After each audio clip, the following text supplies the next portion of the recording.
सावरकर और अंबेडकर की दोष ये थी, वो नेहरू से ज्यादा पढ़े लिखे थे।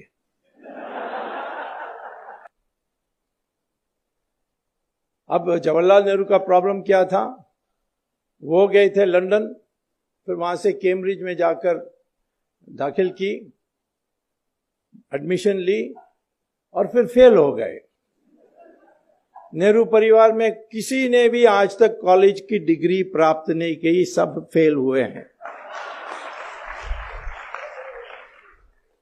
एक बार सोनिया ने लिख दी अपने इलेक्शन एफिडेविट में कि studied in the university of Cambridge and got a degree in English.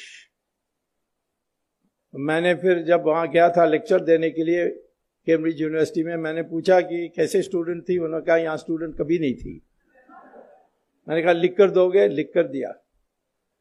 उस समय मनोहर जोशी स्पीकर थे, तो मैंने उनको दिया कि देखिए इन्होंने ऐसा किया, तुम्हारे लोकसभा हुज हू में भी यही बात लिखी है, तो उनको पूछो।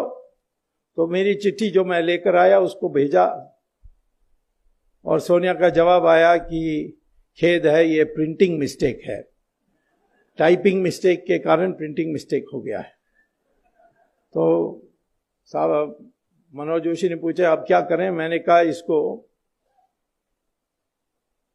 Guinness book of world record को भेज दो, longest typing mistake in history.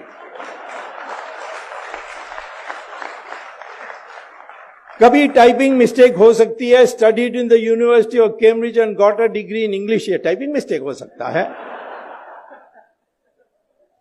Rahul Gandhi का भी ऐसे ही है, फेल फेल फेल। प्रियंका भी जीसस मैरी कॉलेज में फेल, इंदिरा गांधी भी फेल, जवाहरलाल नेहरू भी फेल। उसके आगे मैं पहले नहीं जानता हूं क्या थे। तो इसीलिए मैं कहता हूं कि जब वो सावरकर या अंबेडकर इनके बारे में सोचते थे, इनको ईर्ष्या आती थी और किसी तरीके से उनका बदनाम करने के लिए लगे हुए थे।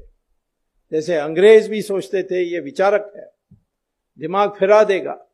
जो मकौले ने देश में, हमारे देश में हीन भावना पैदा की, वो हीन भावना को ये हटा देंगे और फिर लोग खड़े हो जाएंगे।